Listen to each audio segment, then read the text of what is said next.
একজন অলি যিনি মাত্র ৩৬০ জন সাথী নিয়ে বদলে দিয়েছিলেন একটি পুরো অঞ্চল, যার দোয়ায় মৃত হৃদয়ও জীবিত হয়ে উঠত। তিনি ছিলেন এক রহস্যময় সাধক, হযরত শাহজালাল রহমতুল্লাহ আলাইহি। আজ আমরা জানব তার বিস্ময়কর জীবন ও অবিশ্বাস্য কারামতের গল্প। হযরত শাহজালাল রহমতুল্লাহ আলাইহি ছিলেন হেদায়েতের আকাশের দীপ্তিমান সূর্য, রাসূল করিম সাল্লাল্লাহু আলাইহি সাল্লামের সুন্নতের পুনর্জীবনদাতা এবং অধর্মচারণ ও বেদাতের অন্ধকারকে বিদ্রোহকারী। যে সকল মহাপুরুষের পদার্পণের ফলে পূর্ব বাংলা, বর্তমানে বাংলাদেশ হেদায়েতপ্রাপ্ত হয়েছিল, হযরত শাহজালাল ইয়ামানী রহমতুল্লাহ আলাইহি তাদের মধ্যে একজন। তিনি আরব দেশের ইয়ামেন শহরে জন্মগ্রহণ করেন বলেই তাকে ইয়ামানী বলা হয়। তিনি জীবনে কখনো বিবাহ করেননি, এই কারণে তার আরেক উপাধি ছিল মুজাররাদ। হযরত শাহজালাল মুজাররাদ ইয়ামানী রহমতুল্লাহ আলাইহির পিতার নাম কেউ বলেন মোহাম্মদ, আবার কেউ বলেন শেখ মাহমুদ, এবং পিতামহের নাম ছিল শেখ মোহাম্মদ ইব্রাহিম। তার পিতা ছিলেন কোরাইশি বংশীয় এবং মাতা ছিলেন সৈয়দ খানদানের। হযরত শাহজালাল রহমতুল্লাহ আলাইহি মাতৃগর্ভে থাকতেই তার পিতা শেখ মাহমুদ এক যুদ্ধে জিহাদ করে শহীদ হন। হযরত শাহজালাল রহমতুল্লাহ আলাইহি হিজরি ৬৭১ সালে ইয়ামানে জন্মগ্রহণ করেন এবং হিজরি ৭০৩ সালে সিলেটে আগমন করেন। তার বয়স ৩ মাস পূর্ণ না হতেই তার মা ইন্তেকাল করেন। ফলে হযরত শাহজালাল রহমতুল্লাহ আলাইহি এতিম হয়ে পড়েন। এমত অবস্থায় তার খালু সৈয়দ আহমদ কবির রহমতুল্লাহ আলাইহি তাকে নিজের আশ্রয়ে নিয়ে যান এবং গরুর দুধ খাইয়ে প্রতিপালন করেন। কৈশোর থেকেই তিনি খালুর নিকট দ্বীনি ইলম শিক্ষা গ্রহণ করেন। সৈয়দ আহমদ কবির রহমতুল্লাহ আলাইহি জাহিরি ও বাতিনি ইলমে পূর্ণ জ্ঞানী, শ্রেষ্ঠ আলেম ও কামেল ওলি ছিলেন। হযরত শাহজালাল রহমতুল্লাহ আলাইহিকে তিনি নিতান্ত আগ্রহ ও মনোযোগ সহকারে শিক্ষা ও দীক্ষা প্রদান করতে থাকেন। ফলে তিনি জাহিরি ইলম ও আধ্যাত্মিক জ্ঞানে অতুলনীয় হয়ে ওঠেন। তার কঠোর পরিশ্রম ও রিয়াজতের তুলনা বিরল। আধ্যাত্মিক সাধনার জন্য তিনি সংসার ত্যাগ করে নির্জন বসতি অবলম্বন করেন। দীর্ঘদিনের জন্য তিনি নিবিড় জঙ্গলে যেয়ে এবাদতে মশগুল থাকতেন। হযরত শাহজালাল রহমতুল্লাহ আলাইহিকে মুজাররাদ উপাধিতে ভূষিত করা হয় দুই কারণে।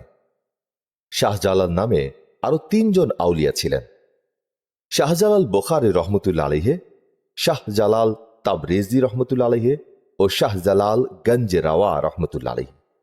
এরা সকলেই বিবাহিত জীবনযাপনকারী ছিলেন। আর হযরত শাহজালাল ইয়ামানী রহমতুল্লাহ আলাইহি ছিলেন চিরকুমার। এই কারণে তাকে মুজাররাদ অর্থাৎ কুমার বলা হতো। যৌবনে যখন মানুষ বিবাহিত জীবনযাপনের জন্য মাতাল হয়ে ওঠে, তখন তিনি হলেন সংসার ত্যাগী। যৌন ক্ষুধা নিবারণের স্পৃহা হওয়া তো দূরের কথা, যৌবনে বরং জীবনেই তিনি কোনোদিন কোনো রমণীর প্রতি চক্ষু উঠিয়ে দৃষ্টিপাত করেননি। এবাদত ও রিয়াজতে মশগুল থাকাই ছিল তার নিত্য নৈমিত্তিক কাজ। হযরত শাহজালাল রহমতুল্লাহ আলাইহির বাল্যকালের অবস্থা বিস্তারিতভাবে জানা না গেলেও এতটুকু কথা অবিসম্বাদিত যে ৩০ বছর পর্যন্ত তিনি জাহিরি ও বাতিনি ইলম শিক্ষায় এবং এবাদতে ও রিয়াজতে নিয়োজিত ছিলেন। অতঃপর তিনি বাংলাদেশে আগমন করেন।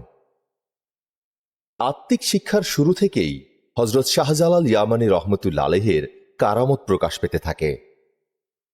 সৈয়দ আহমদ কবির রহমতুল্লাহ আলাইহি একদিন তার মক্কা মুআজ্জামার হুজরায় অবস্থান করছিলেন।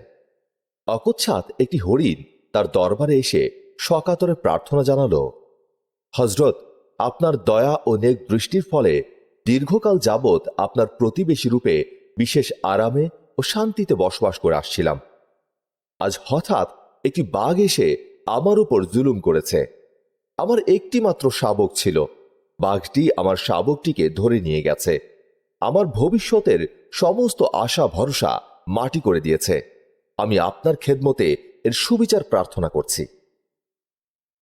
হযরত সাইদ আহমদ কবির রহমতুল্লাহ আলাইহি হরিণটির আকুল আর্তনাদ ও ব্যাকুল ক্রন্দনে খুবই মর্মাহত হলেন এবং তিনি হরিণটিকে সান্ত্বনা প্রদানপূর্বক বললেন, ব্যস্ত হইও না, তোমার ফরিয়াদের সুবিচার করা হবে। এই বলে তিনি হযরত শাহজালাল রহমতুল্লাহ আলাইহিকে আদেশ দিলেন, যাও, বাঘটিকে সমুচিত শিক্ষা দিয়ে আসো। হজরত শাহজালাল রহমতুল্লা আলাইহি তৎক্ষণাৎ হরিণটিকে সাথে নিয়ে সেই স্থানে গিয়ে দেখতে পেলেন বাঘটি সেখানেই বসে আছে। তাকে দেখা মাত্র বাঘটি নিরীহ বিড়ালের মতো নম্র হয়ে তার কাছে এসে হাজির হল। হজরত শাহজালাল রহমতুল্লা আলাইহি বাঘটিকে একেবারেই মেরে ফেলে হরিণের মনের শোক নিবারণ করবার মনস্থ করলেন।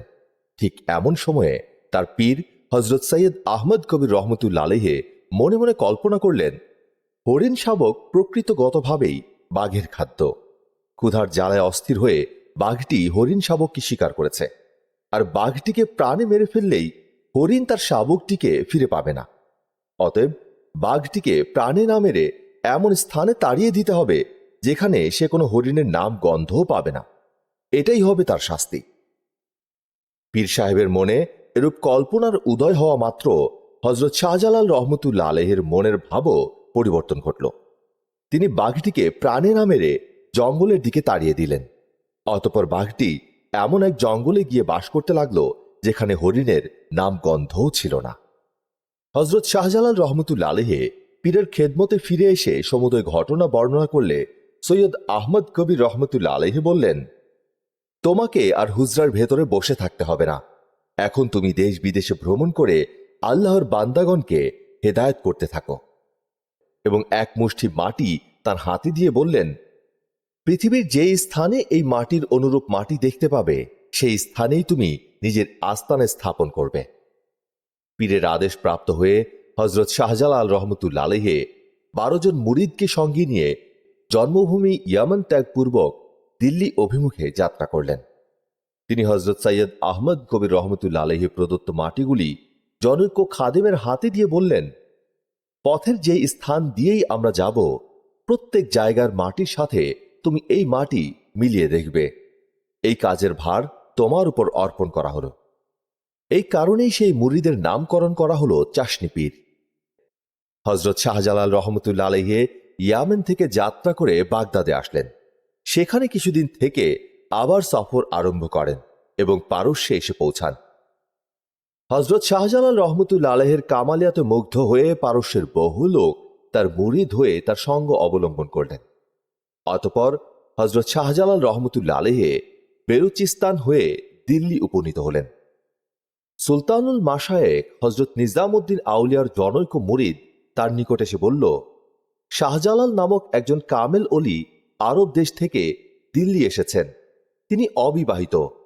ভাবভাবে ও চালচলনে তাকে উচ্চ শ্রেণীর কামেল বলেই বোধ হয়।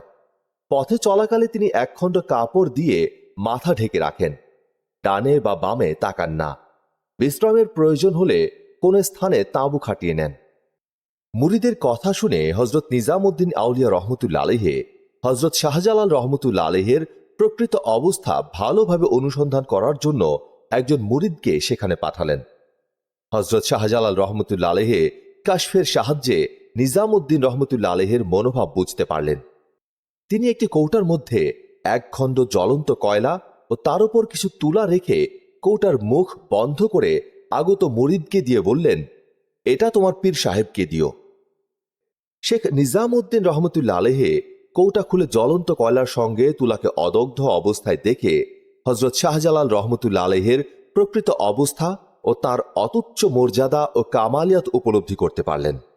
এই ঘটনার পর তিনি হজরত শাহজালাল রহমতুল্লা আলাইহির সাথে সাক্ষাৎ করতে আসলেন এবং তাকে সুরমা রঙের 2 জোড়া কবুতর উপহার দিলেন। হজরত শাহজালাল রহমতুল্লা আলাইহি কবুতর দুটি সঙ্গে করে সিলেটে নিয়ে আসেন। সেই কবুতরের বংশধরেরাই জালালি কবুতর নামে এখনো পরিচিত। অতঃপর হজরত শাহজালাল রহমতুল্লা আলাইহি দিল্লি থেকে এলাহাবাদে গমন করে সৈয়দ নাসিরউদ্দিনের সঙ্গে সাক্ষাৎ করেন। তখন নাসিরউদ্দিন সিলেটে রাজা গৌরগোবিন্দর বিরুদ্ধে জিহাদ করতে যাচ্ছিলেন। রাজা গৌরগোবিন্দ জাদুবিদ্যায় বিশারদ একজন মুসলিম বিদ্বেষী অধিপতি ছিলেন। পূর্বে সে ছিল গৌড়ের অধিপতি। হজরত শাহজালাল গঞ্জে রাওয়া কর্তৃক গৌড় বিজিত হওয়ার পর সে সিলেটে এসে রাজত্ব করতে থাকেন। সিলেট শহরের পূর্ব দিকে টোলটিকর নামক স্থানে শেখ বুরহান উদ্দিন নামের একজন পরহেজগার ব্যক্তি বসবাস করতেন। তিনি নিঃসন্তান ছিলেন। তিনি আল্লাহর নামে মানত করেছিলেন যে যদি আল্লাহ তাআলা তাকে একটি পুত্র সন্তান দান করেন তবে তিনি একটি গরু কোরবানি করবেন। তার মানত মঞ্জুর এবং দোয়া কবুল হল। তিনি একটি পুত্র সন্তান লাভ করলেন। সুতরাং তিনি মানত আদায়ের উদ্দেশ্যে একটি গরু জবাহ করলেন। ঘটনাক্রমে একটি চিল এক টুকরো গোশত ছো মেরে নিয়ে রাজা গৌর গোবিন্দর প্রাসাদের সম্মুখে ফেলল। গোমাংস দেখে রাজা ক্রোধান্বিত হয়ে আদেশ করলেন যে, দেখো যে কে গোহত্যা করিয়াছে। অনুসন্ধানে জানতে পারল যে শেখ বুরহানুদ্দিন গরু জবেহ করিয়েছে। অতএব শেখ বুরহানুদ্দিনকে গ্রেফতার করে রাজ সমীপে উপস্থিত করা হল। ধর্মপ্রাণ বুরহানুদ্দিন গরু জবাই করেছে বলে অকপটে স্বীকার করলেন। রাজা গৌর গোবিন্দ এই অপরাধে তার ডান হাতটি কেটে ফেলল এবং তার শিশু পুত্রকে মায়ের কোল থেকে এনে হত্যা করল। পুত্র শোকে কাতর শেখ বুরহানুদ্দিন হাতের ক্ষত শুকিয়ে যাওয়া মাত্র পুত্র হত্যার প্রতিশোধ গ্রহণের চিন্তায় পাগল প্রায় হয়ে গোপনে দিল্লি গমনপূর্বক সুলতান আলাউদ্দিনের দরবারে উপনীত হয়ে গৌর গোবিন্দের অত্যাচার ও নির্মম হত্যাকাণ্ডের কাহিনী সবিস্তার বর্ণনা করলেন। সুলতান এই করুণ কাহিনী শ্রবণ করে বড়ই মর্মাহত হলেন এবং গৌর গোবিন্দকে যথোচিত শাস্তি দেওয়ার জন্য স্বীয় ভাগিনা সেকান্দার শাহকে এক বিরাট সেনাবাহিনীর অধিনায়ক করে সিলেট অভিমুখে প্রেরণ করলেন। সেকান্দার শাহর বাহিনী সোনারগাঁ পৌঁছলে গৌর গোবিন্দ তাদের প্রতি অগ্নিবাণ নিক্ষেপ করতে লাগল। কেউ কেউ বলেন ব্রহ্মপুত্র নদী পার হলে অগ্নিবাণ নিক্ষেপ করা আরম্ভ হয়েছিল। মুসলমান সৈন্যগণ ইতপূর্বে কখনো অগ্নিবাণের সম্মুখীন হয়নি। কিভাবে অগ্নিবাণ হতে আত্মরক্ষা করতে হয় তা তারা জানত না।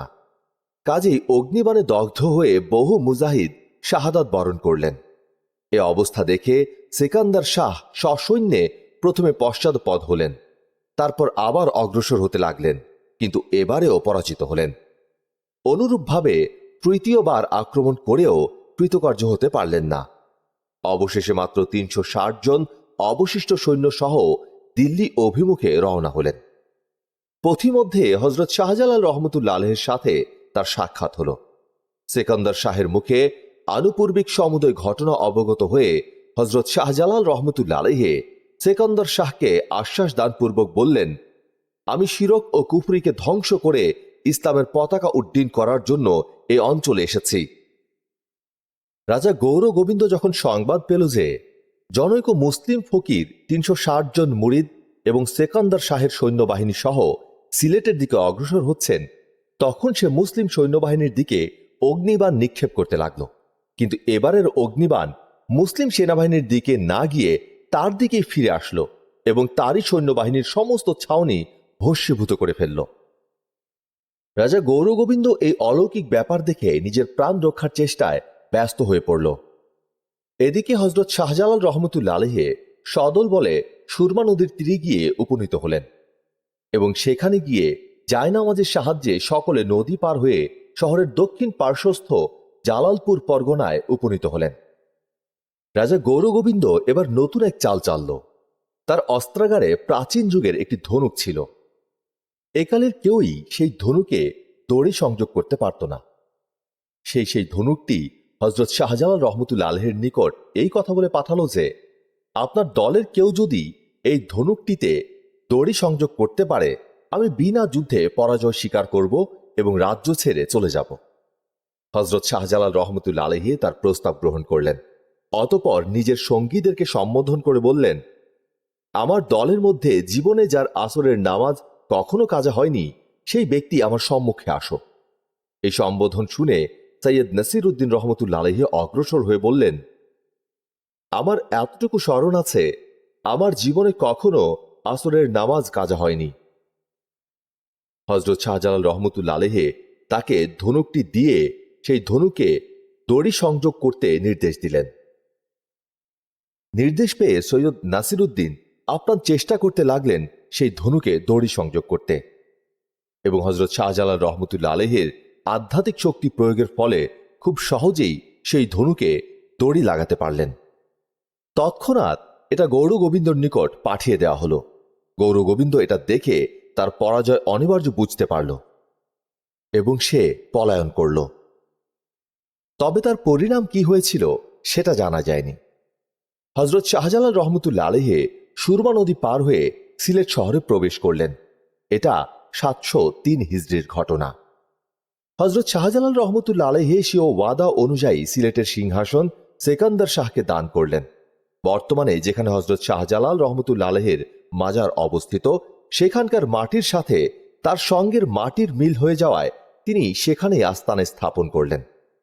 সঙ্গের মুরিদদের মধ্যে হাজী ইউসুফ, হাজী খলিল এবং শাহজাদা আলীকে নিজের নিকট রেখে অন্য মুরিদদেরকে ধর্ম প্রচারের জন্য অন্যান্য দিকে পাঠিয়ে দিলেন। এভাবেই বাংলার বিভিন্ন অঞ্চলে 360 জন আউলিয়া ধর্মপ্রচারের কাজে ছড়িয়ে পড়লেন। হজরত শাহজালাল রহমতুল্লাহ আলাইহি 30 বছর বয়সে সিলেটে আগমন করেন এবং 30 বছর কাল সিলেটে নিজের আস্তানায় থেকে এবাদত বন্দিগি করেন, আর 2 বছর কাল সফরে অতিবাহিত করেন।